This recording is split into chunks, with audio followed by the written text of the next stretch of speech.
ধন্যবাদ মাননীয় সদস্য। পরবর্তী বক্তা আক্তার হোসেন, রংপুর ৪। আপনার সময় ৮ মিনিট।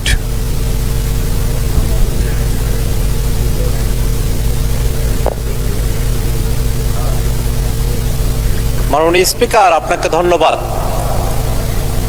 মাননীয় সরকার দলীয় সংসদ সদস্য যে প্রস্তাবটি আজকে এখানে উত্থাপন করেছেন, সে প্রস্তাবের বিষয়ে আপনার আগে দৃষ্টি আকর্ষণ করছে। মাননীয় স্পিকার, আপনি সেদিন বলেছিলেন বিরোধী দলীয় নেতার যে প্রস্তাব, সে প্রস্তাবটার ব্যাপারে আপনি নিজে বলেছিলেন যে যদি আইন প্রণয়ন সংক্রান্ত কোনো বিষয় হয় তাহলে সেটাকে প্রস্তাব আকারে এখানে উত্থাপন করা যায় না। সেদিন বিরোধী দলের ব্যাপারে আপনি যে কথাটি বলেছিলেন, সে কথাটি কেন সরকার দলের ব্যাপারে বলেন নাই, সেটি প্রশ্নে আপনাদের প্রশ্ন রয়েছে। মাননীয় স্পিকার, এই ক্ষেত্রে আমাদের একটা বক্তব্য আছে। মাননীয় স্পিকার, বিরোধী দলের নেতা যে প্রস্তাবটি উত্থাপন করেছিলেন সেটা আইন প্রণয়ন সংক্রান্ত কোনো ইস্যুতে ছিল না। মাননীয় স্পিকার, কারণ আইন অলরেডি প্রণীত হয়েছে, আদেশ জারি হয়েছে, অধ্যাদেশ জারি হয়েছে, সংবিধান সংস্কার পরিষদের আমরা শপথ গ্রহণ করেছি।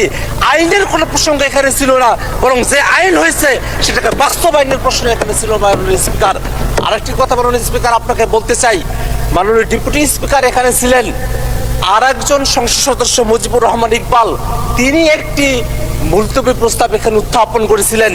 সেই মুলতবি প্রস্তাবের ব্যাপারে সিদ্ধান্ত কি সেটা না জানিয়ে পরের প্রস্তাব এখানে দেওয়া হলো। মাননীয় স্পিকার, সে বিষয়টা আপনার কাছে আমরা জানতে চাই। মাননীয় স্পিকার, আমরা একটা কথা খুবই স্পষ্ট করে বলতে চাই, মাননীয় সংসদ সদস্য যে প্রস্তাবটি এখানে উত্থাপন করেছেন সেখানে তিনি বলেছেন যে জুলাই সনদ রাজনৈতিক সমঝোতার দলিল, সেটা সংবিধান সংশোধন, পরিবর্তন, আইন প্রণয়ন, এই বিষয়গুলোর কথা তিনি সেখানে বলেছেন এবং বলেছেন এটা বাস্তবায়নের পথরেখা কি হতে পারে সেই নিয়ে আজকের এই মুলতবি প্রস্তাব। মাননীয় স্পিকার, আপনার মাধ্যমে আমি তাদেরকে জানিয়ে দিতে চাই যে আজকে যে প্রস্তাবটি তিনি এখানে উত্থাপন করেছেন সেই প্রস্তাবটি উত্থাপন হওয়ার যোগ্য প্রস্তাবই নয়। মাননীয় স্পিকার, আমাদের যারা সরকার দলীয় সংসদ সদস্যরা আছেন তারা যে স্মৃতি বিস্মৃত হয়ে গেছেন সেই বিষয়টা আমাদেরকে কষ্ট দেয়। মাননীয় স্পিকার, আমাদের মনে রাখা প্রয়োজন 31শে জুলাই যেদিন ঐকমত্য কমিশনে সংস্কারের প্রস্তাবনাগুলো নিয়ে আলোচনা কনক্লুশন হলো, সেই দিনই সেই বৈঠকেই বাস্তবায়নের বিষয় নিয়ে কি আলোচনা হতে পারে সেটা নিয়ে সকল রাজনৈতিক দল আমরা সেখানে প্রস্তাব উত্থাপন করেছিলাম।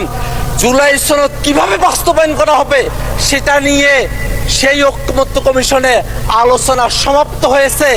সেই আলোচনার ফলাফল আজকে বিএনপি মানতে চায় না। এই কারণে আজকে বিএনপি ব্যাক স্পেসে তারা প্রেসিডেন্টের দিকে তারা ফিরে যেতে চায়। মাননীয় স্পিকার, সংস্কারের বিষয়ের যে ঘোড়া, সে ঘোড়া অনেক দূরে গিয়ে গেছে। সেই ঘোড়াকে এখন লাগাম পরানোর চেষ্টা করছে সরকার দলীয় সদস্যরা। মাননীয় স্পিকার, সংস্কারের যে পুরো বিষয়বস্তু, এখানে জুলাই সনদ, আদেশ, অধ্যাদেশ, গণভোট, সংবিধান সংস্কার পরিষদ, এই 5টা ধাপ রয়েছে। মাননীয় স্পিকার, আজকে এখানে যারা সরকার দলীয় সংসদ সদস্যরা আছেন মাননীয় স্পিকার, তারা আদেশের কথা বলেন না, তারা অধ্যাদেশের কথা বলেন না, তারা গণভোটের কথা বলেন না, তারা সংবিধান সংস্কার পরিষদের কথা বলেন না, তারা শুধুমাত্র জুলাই সনদের কথা বলেন। ওই জুলাই সনদ, যেই জুলাই সনদটা শুধুমাত্র তাদের পক্ষে জুলাই সনদ উইথ নোট অফ ডিসেন্ট। মাননীয় স্পিকার, একটা কথা এখানে স্মরণ করে দেওয়া প্রয়োজন, 17 অক্টোবর জুলাই সনদ এই সংসদ ভবনের বাইরে স্বাক্ষর করা হয়েছিল। তার পূর্বে ঐকমত্য কমিশন কর্তৃক আমাদেরকে যে জুলাই সনদের কপিটা দেওয়া হয়েছিল মাননীয় স্পিকার, এই জুলাই সনদের কপির মধ্যে আপনি কোনো পয়েন্টে দেখবেন না সেখানে কোনো নোট উল্লেখ আছে মাননীয় স্পিকার। কিন্তু আমাদের সরকার দলের মাননীয় স্বরাষ্ট্রমন্ত্রী এবং মাননীয় আইনমন্ত্রী তারা বারংবার একটা নোটের কথা উল্লেখ করেন। সেই নোটটা হচ্ছে অবশ্য কোন রাজনৈতিক দল বা জোট তাদের নির্বাচনী ইশতেহারে উল্লেখপূর্বক যদি জনগণের ম্যান্ডেট লাভ করে তাহলে তারা সেই মতো ব্যবস্থা গ্রহণ করতে পারবে। এই যে নোটের বিষয়বস্তুটি জুলাই সনদের মধ্যে অন্তর্ভুক্ত করা হয়েছে মাননীয় স্পিকার। এই বিষয় নিয়ে ঐক্যমত্য কমিশনের কোনো আলোচনা হয় নাই। ঐক্যমত্য কমিশন আমাদেরকে যে জুলাই সনদের খসড়া প্রণয়ন করেছিল, সেই খসড়ার মধ্যে এটা ছিল না।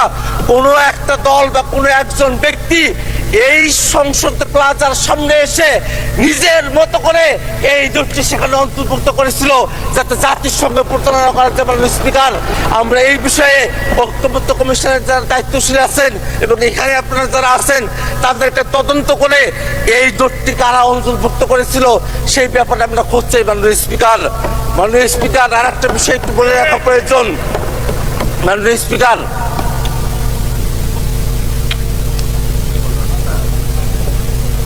মাননীয় স্পিকার, জুলাই সনদ বাস্তবায়ন আদেশ কোথায় থেকে তার ভিত্তি আসলো, কোথায় থেকে তার আইনগত বৈধতা পাওয়া গেল, সেই প্রশ্নটা এখানে অনেকে করছেন মাননীয় স্পিকার। কিন্তু জুলাই সনদ আদেশটা তারা যদি পড়তেন, সেই জুলাই সনদ আদেশের একেবারে প্রিয়েম্বলের মধ্যে বলা আছে জনগণের সার্বভৌম ক্ষমতা এবং অভিপ্রায়ের বহিঃপ্রকাশ হিসাবে এই জুলাই সনদের যে আদেশ, সে আদেশটা জারি করা হয়েছিল। মাননীয় স্পিকার, যারা জনগণকে এই কথা বলছে যে জনগণ গণভোটের এতগুলো বিষয় তারা কি পড়ে, জুলাই সনদ এতগুলো বিষয় পড়ে তারা কি ভোট দিয়েছেন?